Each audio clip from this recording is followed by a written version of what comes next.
220 deputy principals and leading teachers are working on new approaches to education in New South Wales.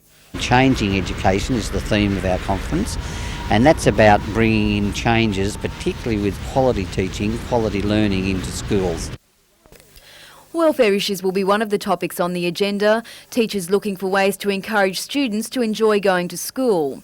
Changes in the state education system will also include an increased community focus, schools to call on local expertise to contribute to education. And when the formal part of the conference concludes tomorrow, the visitors will take in the region's tourist spots. It's been very good for us to organise it, and we're certainly going to enjoy having all these people in Newcastle and showing them around Newcastle in the next couple of days. It's the first time the conference has been held in the Hunter. Anne Lewis, NBN News.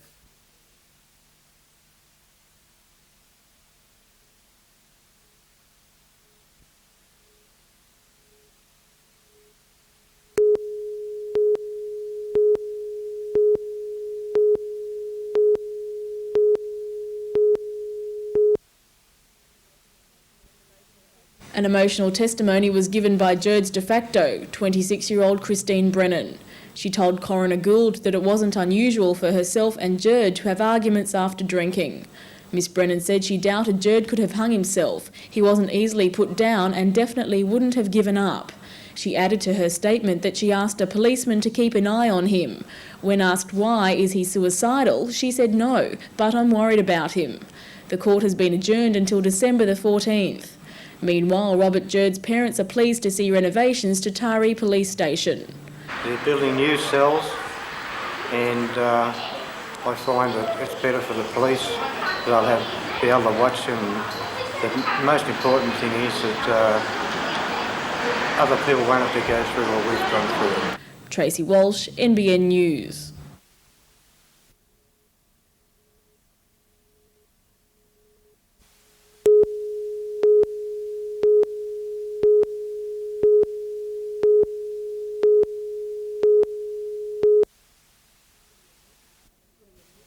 Gillian Rickard, an Australian representative at the 1990 World Equestrian Games, will be instrumental in the weekend's competition.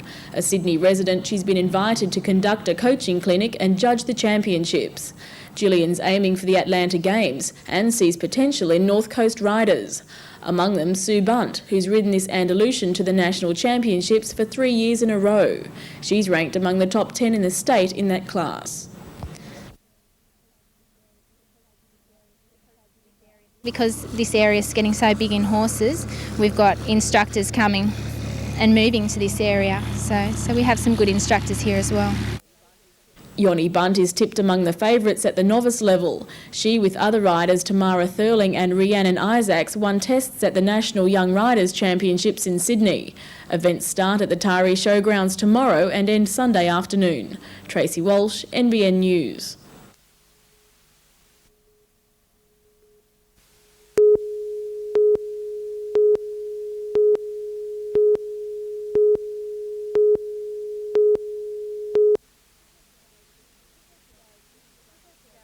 Professor Barry Hughes, one of Australia's leading economists, told guests at a breakfast that world economic growth is on the increase. The local economy is following suit. Statistics just released show consumer confidence is the highest in years. Unemployment rates still hover around 15%, but economist Andrew Searle says this figure is not a true indicator of the situation. Unfortunately, we're not creating enough new jobs in the Hunter region economy to absorb them in the employed labour force. So some people are remaining unemployed, and that's been one of the primary causes for our high unemployment rate at the moment. It is not caused from people losing their jobs. Investment in the area is also expanding, but continued success depends on an increase in local production. What is an issue, though, for people to keep in mind is that the investment that we're recording is not broad-based. It tends to be concentrating itself in a couple of sectors, and those sectors tend to be the mining and utility sectors. Tourism has been targeted as another area for potential growth and investment. Accommodation rates in the Hunter are significantly above the state average. While the latest economic figures for the region were the best for a long time, further relief depends on investment and consumer confidence continuing into 1995.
Dick Johnson and his Falcon posted the 5th best time of the day, but the Commodores were in hot pursuit. Thomas Mazira too fast. Peter Brock sizzled in 68.56 seconds to register the 3rd fastest time on the day, but his Commodore was no match for the Flying Falcons. John Bowe grabbed pole position. Reigning touring car champion Glenn Seaton claimed the other side of the grid. But come tomorrow, win, lose or draw, Mark Scaife in his Commodore will be the new touring car champion. Richard O'Leary, NBN News.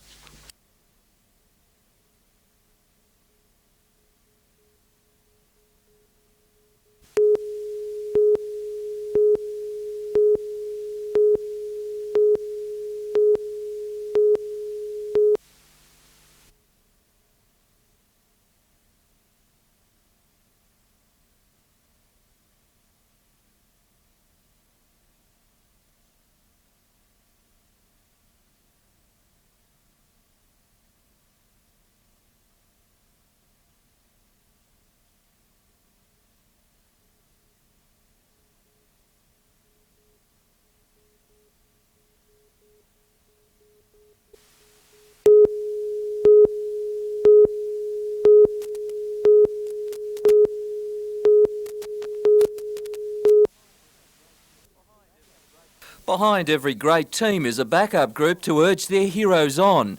And here's a group that may just tickle your fancy, the Falcons Feathers. The girls have been with the Falcons for 3 seasons. The Feathers' job to excite spectators, make them feel good about the game. They're here basically to try and get the crowd amped up for the game.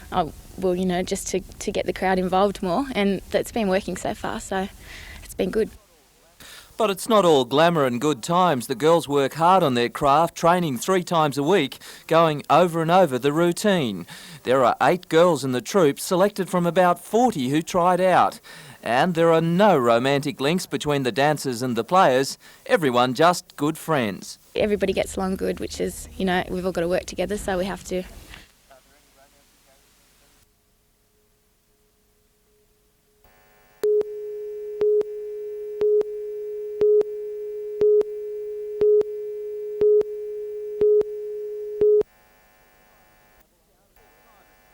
Full-time at Campbelltown, and West new coach Wayne Ellis was accepting handshakes all round. The Knights showed their disappointment. It was a game the club would like to forget. West, one of the easy beats in the competition, simply outclassed Newcastle. The Knights game riddled with mistakes.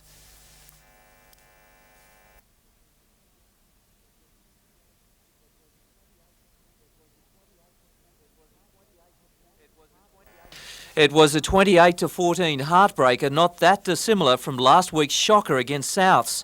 There were some brighter moments, but overall the Knights have squandered another 2 points after all the respected experts tipped Newcastle to win. Coach killers. Those sorts of games are very, very frustrating games to watch, and it's hard on the sideline when you're standing in the same position as touch judges are, and you see some of the things happen, but it's on again on Friday, and we've just put the hurdle up a little bit higher for ourselves. Meanwhile, Knights officials met with the Minister for Sport, Recreation and Racing today, trying to sort out a deal over the club's $2 million debt. In terms of helping to clear that debt that has been accumulated over the years by the International Sporting Centre Trust, that is certainly one area where we can help, and that's what we intend to do. The Knights will put an official submission to the government in August. The club argues the ground, which accounts for most of the debt, is a public facility, so the government should help out. Peter Ryan, NBN News.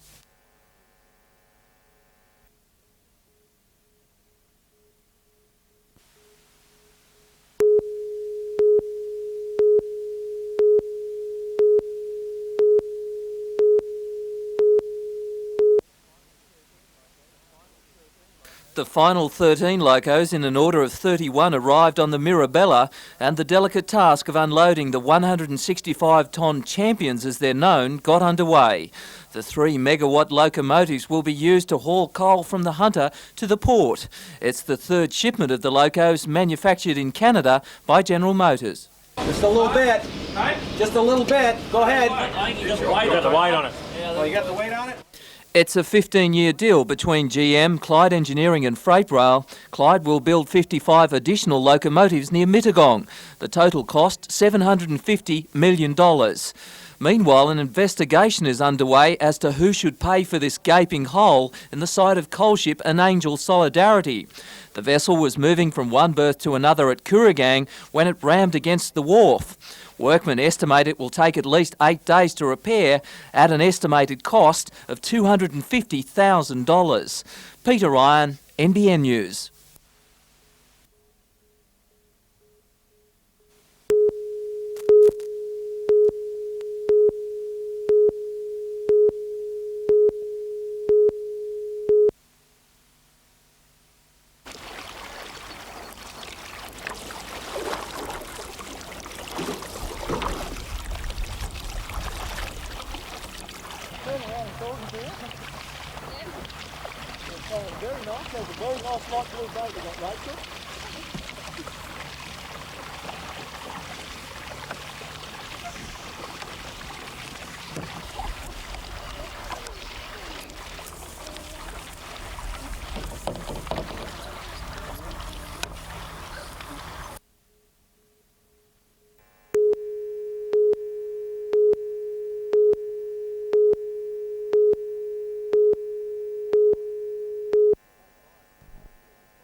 Matt Ryan didn't have a second thought about turning out today. It's not that long ago when he was an eager young footy fan looking for a few tips.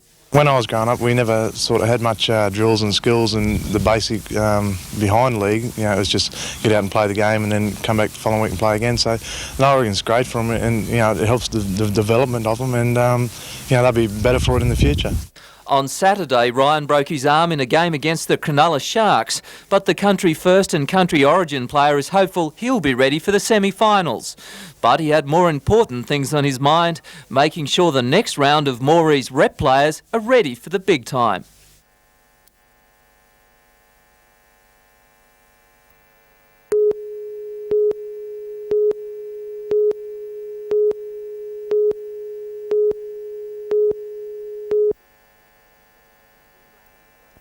Vivian Lattimore won silver at last year's State Open Aerobics Championships and bronze at the Nationals. With the 94 state titles only a month away, she's busily coordinating her routine.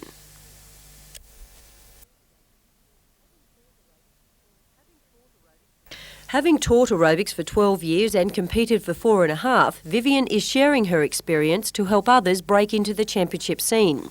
Karen Currington will make her debut in the novice section at the state titles. Vivian says competition is fierce from novice through to open levels, but at the top end, Australia is excelling. We always do very well in the World Championships as a team, and we think that, you know, Australia's probably currently ranked second in the world. A bonus for hunter aerobic athletes, Vivian has installed a competition class stage at her Lake Macquarie gym. The platform is similar to that used in state and national events and the only one outside Sydney. Inquiries have already been received from interstate competitors wanting to train on the stage in the lead up to the New South Wales titles. The stage in Sydney is not set up until the day before the competition. And the problem is that you don't actually get time to run your routine, you only do small fragments. The stage will also be used for state-sanctioned events, the first one scheduled for next month. Catherine Lamond, NBN News.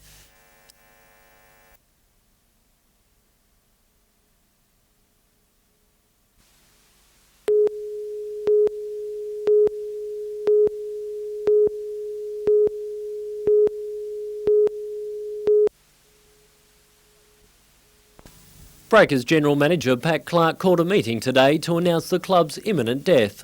I do hold grave fears for the team competing in next season's competition. The Breakers Board has confirmed what we reported in our news last night, that the two major sponsors were gone, BHP and Mitre 10.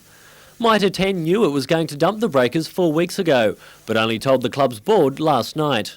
Had we had 4 weeks to go out there and sell the rights to the naming rights to the ground, would have been a great benefit to us. The Breakers Club was looking for $100,000, but the late withdrawals means it now has to find double that amount. This leaves the club with only 2 shots left at survival. The board will meet with potential sponsors next Wednesday at the Western Suburbs Leagues Club. That will be followed by a meeting with Mayor John McNaughton to see if the city can help the club. If those options fail, it'll be the end of the game for the Breakers. Pat Clark says a miracle is the only thing that will save the Breakers from becoming the second Newcastle team to be forced out of the National Soccer League. Richard O'Leary, NBN News.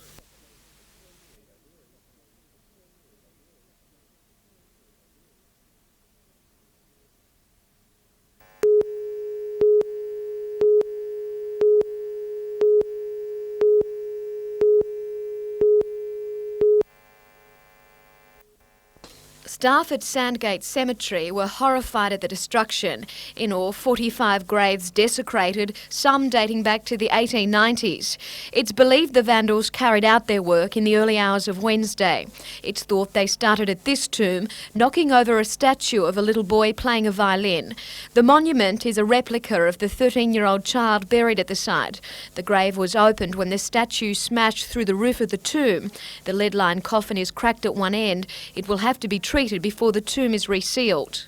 It's a bit of a landmark in here. A lot of people know about it, and a fair few people are upset that it's gone. Police were photographing the damage today, but they have few leads in their search for those responsible. Most of the destruction was to headstones, tablets pushed over, crosses knocked to the ground. The graves of 4 Catholic priests were also attacked. Nothing was left sacred. Most of the graves that were damaged were in the older section of the cemetery, dating back to late last century, early this century. However, among them was this tombstone belonging to George William Spur. He was an Anzac who survived the war but died in 1970. This is a great deal of money they spend on doing stonework around them, and they think they're at peace, and all of a sudden they find they're not. They've been smashed and just desecrated. Damage to the stonework has been put at more than $200,000, but some statues are irreplaceable. Security at the cemetery will be reviewed, but while cars are kept out at night, staff say it's impossible to stop people walking through the area.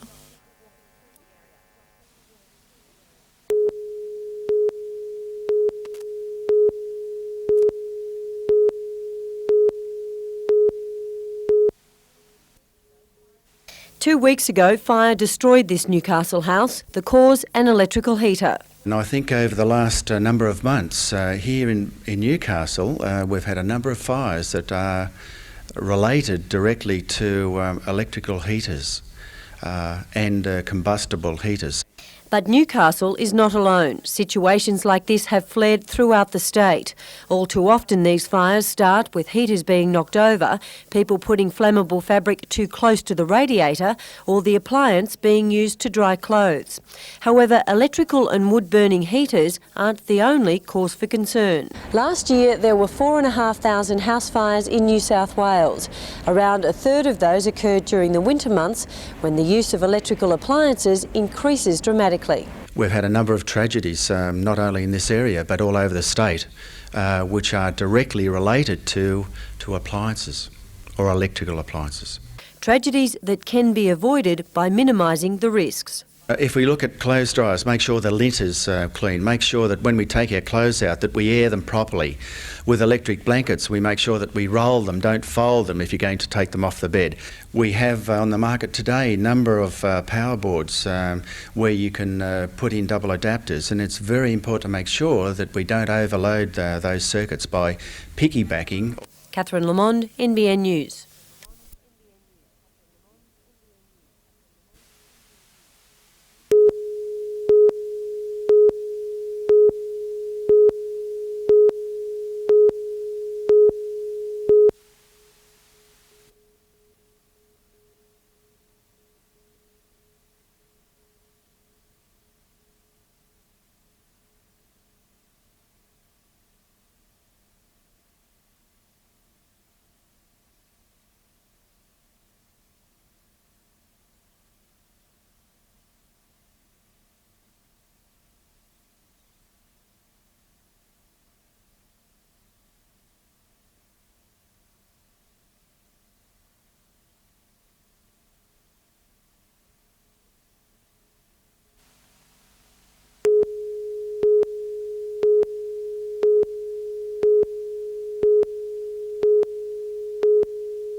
The Rebuild Home Ideas Expo at the Newcastle Entertainment Centre coincides with the name change for the Newcastle Master Builders Association.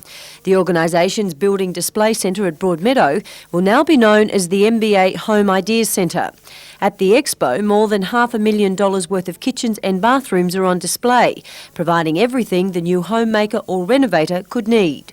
The expo also hosts Australia's largest kitchen competition, originally started in 1988 as a forum to encourage kitchen design innovations. The winners of this year's competition include Britain's Joinery and Kitchens from Heatherbrae, 9 Mile Creek Company, Linian Kitchens and Port Stephens Joinery. The bathroom competition was won by Cardiff company Versatile Building Services. The expo is open to the public through till Sunday. Catherine Lamond, NBN News.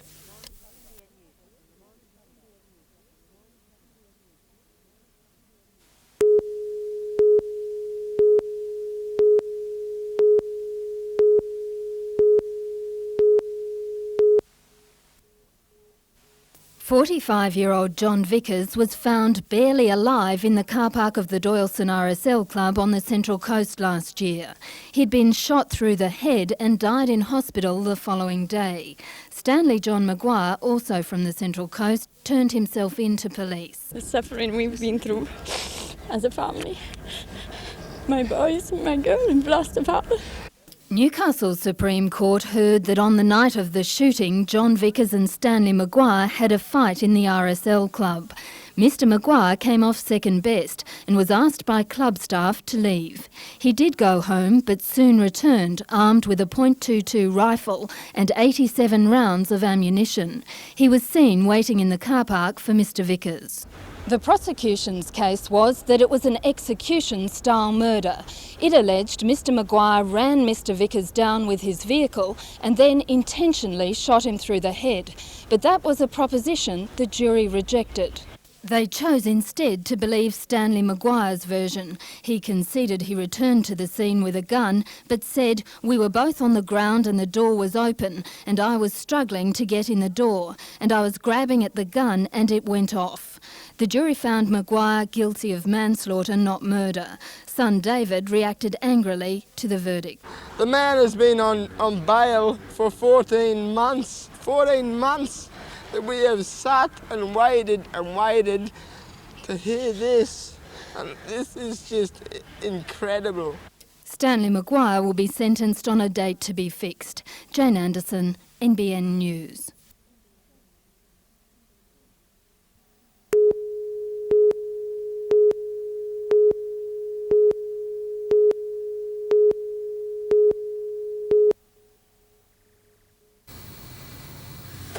Inspector Gillette of Foster Police says there's great demand for defensive driving courses in the area and has taken a personal interest in coordinating them following a recent car crash in which a man was nearly killed. The serious accident in Culleroo Drive, a young fellow in the early hours of the morning, he lost control of his vehicle and slammed into a telegraph pole, and he suffered some very serious injuries. This weekend, 15 young adults are taking part in a driving course on Grey Gum Road. The students are learning steering techniques and emergency braking procedures. It's something the young ones up here seem to miss out. We do this nearly every weekend in Sydney, and it's all voluntary. Doesn't, the kids really aren't paying too much to come out here today, but it's good thing for them. I think they should all do it. It's probably find at the end of the day even the kids themselves will be saying that it's something that should be done from the time they get their licence. You can't do this on the open road.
After 18 years, residents made the most of their last chance to dump rubbish at the Redhead site.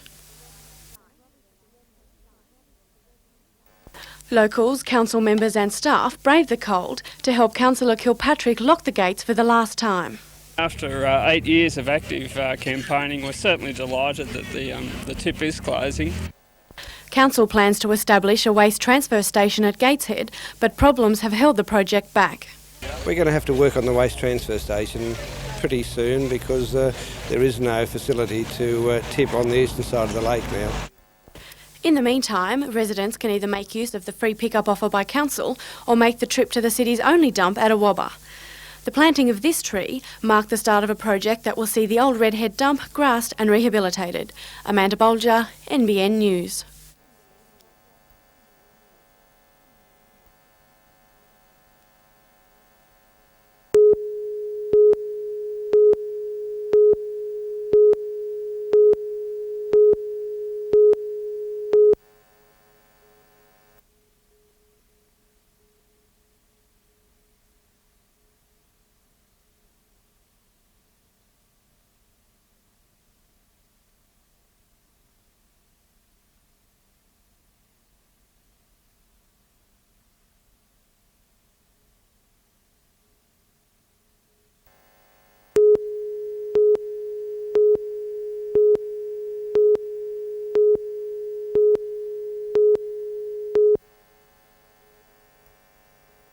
Winter has well and truly arrived. Armidale, Uralla and surrounding districts taking a dusting of snow. By 9 this morning, more than 4 millimetres had fallen, just enough for a decent snow fight. And on the Barrington Tops north of Newcastle, the first real fall of the year. The snow settled in under the trees, a cover of clouds coming in trying to hide nature's new arrival. It was around -6 degrees on the mountaintop, and with August still ahead, there should be more cold weather on the way. Peter Ryan, NBN News.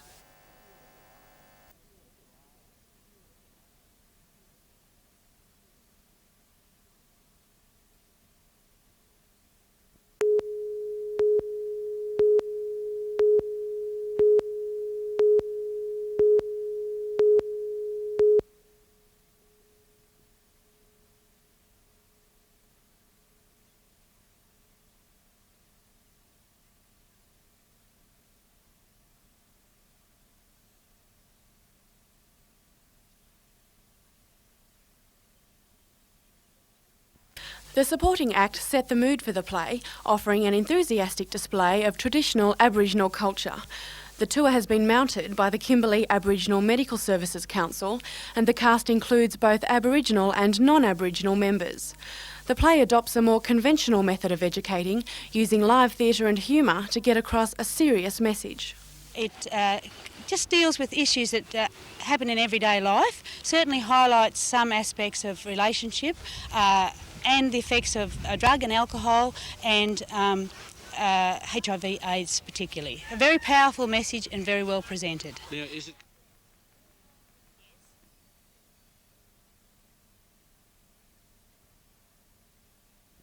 No Prejudice also concentrates on alcohol and smoking, and of course safe sex.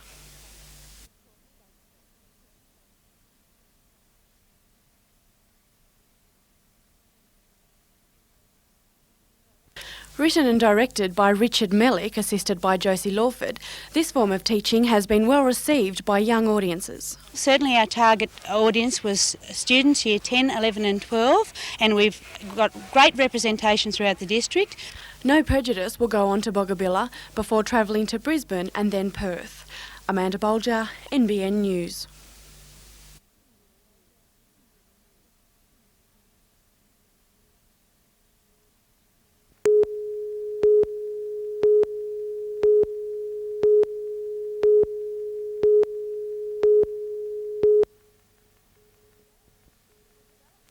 The development is proposed for this site on Charlestown Road. When complete, it will house the head office of the Department of Social Security as well as the Charlestown branch, accommodating in all more than 200 staff. While Council is keen to see the office established in Charlestown, there are concerns about the number of car parking spaces and the proposed building's size and height. According to Councillor Mercia Buck, the planned building is 59% bigger than what it should be and 4 metres too tall at its highest point. It really does have to look at the size and bulk. There's going to be considerable overshadowing all down that Charlestown Road, and we must be careful that we don't put in something that's creating a really poor precedent for future planning. Flannery Constructions was chosen by the department to build the new office. A spokesperson for the company said today they were surprised by the problems but are confident they can be addressed in the coming weeks. What worries some councillors is that the department may decide to take the building elsewhere if too many difficulties with its construction arise. In response to concerns by councillors, the Department of Social Security today said it was highly unlikely that the development would leave Charlestown or that new tenderers would be called. As far as the department's concerned, the problems being experienced by Flannery Constructions are to be expected with a development this size. Jodie McKay, NBN News.